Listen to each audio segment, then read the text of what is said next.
Hello, good evening everyone. It's nearly 11 p.m. here in the UK.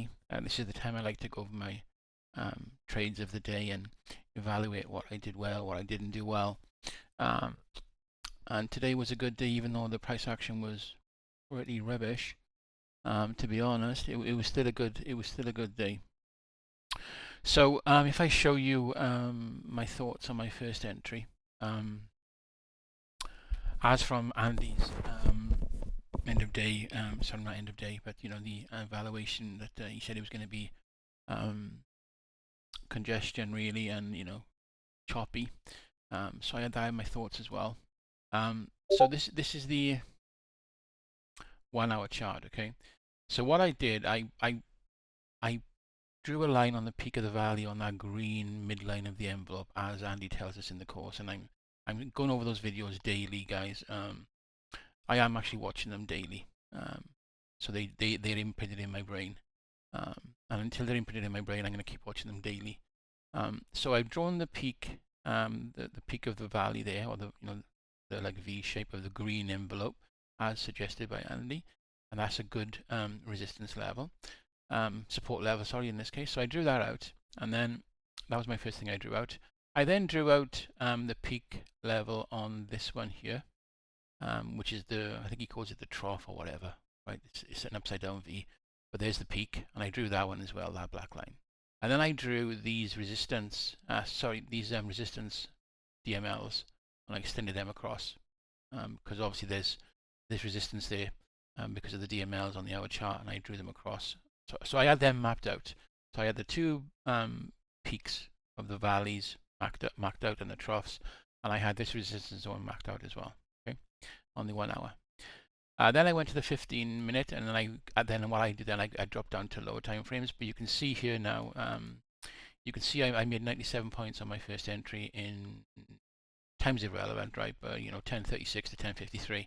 I don't like to be in trades long if I can. Okay, so here's the peak of the valley, the support line. Okay, you can see this price action came down, and pretty much, it's not exact. Trading is never exact with the figures. Because it's all probability, etc. So for the beginners out there, it's not exact. So don't I'm not expecting this bar to go bang on that line to the tick, right? But that's good enough for me. And then what it did then was it closed as soon as this candle closed above the congestion DML and the ATR, is that what it's called, the pink one, the true mean range or whatever. As soon as that closed and I seen it closing above that, I bought. And I bought mainly because of the reaction off the peak valley.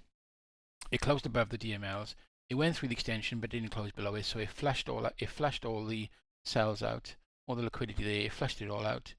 That's kind of like an exhaust bar for me, in my opinion. Okay. Also, my confluences were this is a big pocket. Okay, and we know mathematically they're very important. So when we see pockets, that's saying to you that a change is going to happen. Okay, so I had that in my mind as well. That's a big pocket. Okay, and then I took the buy. Now, where was my target? Because whenever I enter trades, I always have targets. Okay, I don't just enter them without a target. And my target was this support resistance area here. And what I did, I extended all these pink extension dots. Can you see there's like 1, 2, 3, 4, 5, 6, 7, 8, 9. There's like 10 of them, right? Nine of them. So I drew a rectangle around there and thinking, right, that's my target. Also, I was thinking of the peak of this resistance as a target as well. Okay, so I got out at 10:53, which is here, right? I got out mainly because momentum was slowing down, and also we had the two core DMLs above, and it was also in my zone for getting out. So that's how I got out, and that was my first trade. Netted me 97 points. Hopefully I'll get better with these videos and my explanations, but that's my thought process on the first trade. Okay, thanks.